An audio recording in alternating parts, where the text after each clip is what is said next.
واليوم راني ضليت نهار كله وانا كنطيب للمشاهدين ونحط لي هي خليتها ما درتهاش ما خليتها.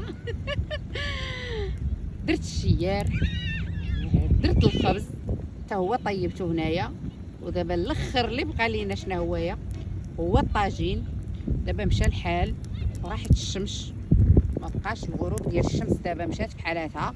وقلت هذا مع راساتي انا دابا طيبت الشيار وطيبت الخبز وقع الطاجين، خاصني نطيبو نديه معايا للعشاء، نكون هانيه منه العشاء، نطيب معايا عشايا ونديه معايا.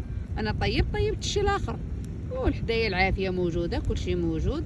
قلت هدا اللهم نطيب معايا هاد الطويجين. ها هو غنوري للمشاهدين يشوفوه.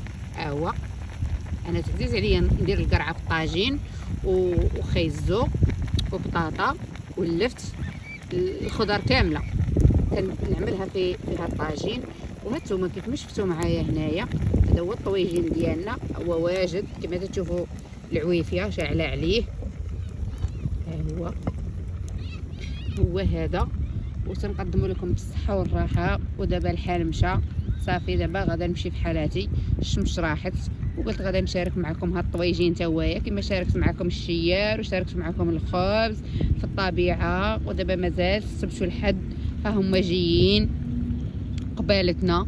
الناس دابا مازال خارجين عطله، يقدروا هما يديروا كيف ما درت انا، يجيبوا طويجين يطيبوه ولا تشهاو وشافوه على القناه ديالي، ويجيبوا خبيز يطيبوه ولا تشهاوه، ويجيبوا شحال من حاجه يطيبوها ويدوزوا بها هما الوقت ديالهم. علاش لا؟